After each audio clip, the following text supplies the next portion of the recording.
बता दूं, सत्य प्रताड़ित किया जा सकता है पर पराजित नहीं किया जा सकता। आप कितनी भी धमकी दे लें, आप कितनी भी कोशिश कर लें, लेकिन आज इस देश के अंदर ऐसे हजारों लाखों दीपक खड़े हो गए हैं जो अब इस नफरत का जवाब अपनी मोहब्बत के जरिए देंगे। क्योंकि देश के लोगों को एक बात समझ में आ गई है कि केंद्र में बैठी सरकार किसी की नहीं है, और ये जितने भी संगठन हैं जो अपने आप को कहते हैं कि ये हिंदुओं की रक्षा के संगठन है या हिंदुओं के संगठन है, ये कोई हिंदुओं की रक्षा के संगठन नहीं है। अगर ये हिंदुओं की रक्षा के संगठन होते तो जब देश की बहन बेटियों की इज्जत और आबरू लुटती है तो ये हिंदू रक्षा के संगठन क्यों नहीं बोलते, क्यों धरना और प्रदर्शन नहीं करते? जब प्रज्वल रमन्ना की कैसेटें सामने आई तब ये हिंदू संगठन नहीं बोले, कोई धरना प्रदर्शन नहीं करा। अंकिता भंडारी के मामले में ये हिंदू संगठनों ने कोई धरना प्रदर्शन नहीं किया। कुलदीप सिंह सेंगर के मामले में इन्होंने कोई धरना प्रदर्शन नहीं किया। हाथरस की घटना पे इन्होंने कोई धरना प्रदर्शन नहीं किया। और सबसे बड़ी बात यह कि जब सरहद पर हमारे देश के जवान शहीद होते हैं और उसके बाद भी हमारे देश की सरकार पाकिस्तान के साथ क्रिकेट का मैच खेलती है, तब भी इन हिंदू संगठनों ने कोई धरना प्रदर्शन नहीं किया। तो जब बेटियों के साथ रेप और बलात्कार जैसी घटनाएं होती हैं तो ये हिंदू संगठन धरना प्रदर्शन क्यों नहीं करते? ये हिंदू संगठन हिंदुओं के बच्चों को आगे बढ़ाने की बात क्यों नहीं करते? क्यों उनके हाथ में तलवारें और हथियार देने की बात करते हैं? बताइए आप मुझे। लेकिन वो तो धर्म का अपने पर्चा फैला रहे हैं ना। कैसे कैसे फैल रहा है बताइए? बताइए, वो दीपक जो है वो मुसलमान है क्या? है नहीं, बाबा नाम उन्होंने रखा, बोला कि बाबा नाम से हमारा एक मंदिर है, उस नाम से आप रख रहे हैं बाबा। भाई, बाबा एक कॉमन वर्ड है जो हिंदुओं में भी यूज होता है, मुस्लिमों में भी यूज होता है और सिखों में भी यूज होता है। ये कॉमन वर्ड है। जैसे हम बोल लेते कभी कभार बात बात में कि भाई तू तो इतना पुराना है कि बाबा आदम के जमाने का है, फिर हम बाबा फरीद हो गए, ठीक है? तो ऐसे ही बाबा जो वर्ड है वो एक कॉमन वर्ड है, वो मुस्लिमों में भी यूज होता है, हिंदुओं में भी यूज होता है।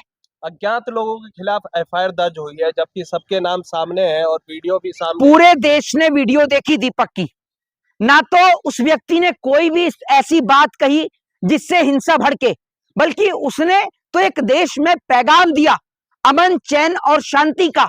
उन्हें एक पैगाम दिया भाईचारे का, और उन्होंने बताया कि ये जो बाबा है ये काफी लंबे समय से वहां पर देवभूमि में रह रहे हैं, उत्तराखंड में रह रहे हैं। और बड़ी बात यह है कि अभी कुछ दिन पहले ये हिंदू संगठन कहां थे? जब अंकिता भंडारी को लेकर उसी उत्तराखंड की देवभूमि पर तमाम माताएं और बहनें धरना प्रदर्शन कर रही थी, उस वक्त पर हिंदू संगठन कहां था? क्या अंकिता भंडारी हिंदू नहीं थी? जो उसके लिए आपने एक शब्द नहीं बोला, एक लफ्ज नहीं बोला। इसलिए हिंदू संगठनों ने एक शब्द, एक वर्ड नहीं बोला, क्योंकि अंकिता भंडारी के मामले में बीजेपी नेताओं का नाम आ रहा था, किसी मुसलमान का नाम नहीं आ रहा था। और बड़ी बात यह, आज जो कुछ लोग कह रहे हैं कि दीपक जो है वो हिंदुओं के नाम पर कलंक है, जो लोग ये कह रहे हैं ना, उनसे पूछना चाहता हूं कि वो भाजपा के नेता हिंदुओं की शान है जिन्होंने अपनी बहन बेटियों की शादी मुसलमानों से करवा दी? बताइए आप मुझे। उनको तो कोई हिंदू सेना का नहीं कहेगा कि वो धब्बा है, कलंक है हिंदुओं के नाम पर, जिन्होंने अपनी बहन बेटियों की शादी मुसलमानों से करा दी। कौन है शाहनवाज हुसैन, जिन्होंने एक हिंदू लड़की से शादी करी, और किसने कराई उनकी शादी? कौन है उमा भारती? बताएगा कोई देश?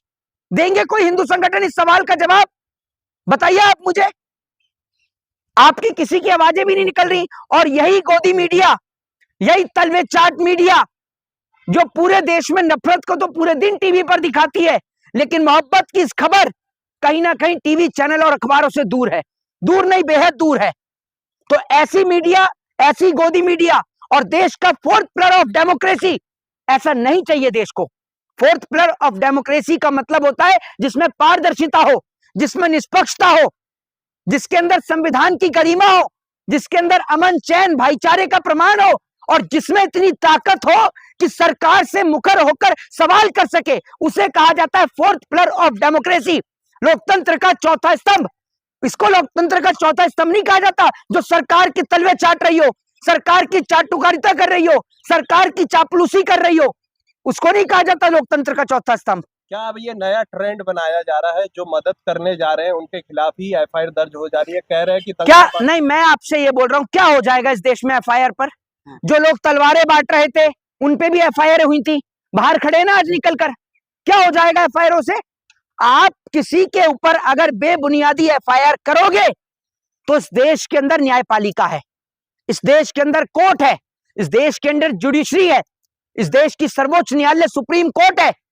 लोग वहां का दरवाजा खटखटाएंगे और कोर्ट में वर्बली एविडेंस नहीं चलते। कोर्ट के अंदर आप जो मुंह से बोलते मौखिक एविडेंस नहीं चलते, वहां रिटर्न चलता है। वहां पर आप एविडेंस दिखाने पड़ेंगे आपको कि क्या सबूत है, क्या प्रमाण है आपके पास में। आप ऐसी थोड़ी किसी को भी अपराधी घोषित कर दोगे, और जो अपराधी हैं वो खुलेआम घूम रहे हैं। भाई आज आशा राम रहीम को तो ऐसे पैरोल मिलती है जैसे राम रहीम पता नहीं कौन सी देश की सेवा कर रहा हो। वही सोनम वांगचुक जैसे लोग जेल की सलाखों के पीछे हैं, लेकिन कोई उनकी आवाज को बुलंद करने वाला नहीं है। दीपक मदद मांग रहे हैं लोगों से, बोल रहे हैं कि जितने भी इंसानियत को बचाने वाले लोग हैं वो सामने आए। देखिए बहुत सारे लोग दीपक के साथ खड़े हैं, तमाम लोग दीपक के साथ खड़े हैं, चाहे वो विपक्ष के नेता राहुल गांधी हो, चाहे विपक्ष के नेता असदुद्दीन ओवैसी हो। तमाम विपक्ष के नेता अखिलेश यादव से लेकर राहुल गांधी तक और असदुद्दीन ओवैसी तक, विपक्ष के तमाम बड़े बड़े नेता आज दीपक के साथ खड़े हैं। और आज देश को ऐसे हजारों लाखों दीपक की जरूरत है जो इस देश को अंधियारे से बाहर निकालकर उजाले की किरण की ओर लेकर आए। जय हिंद, जय संविधान।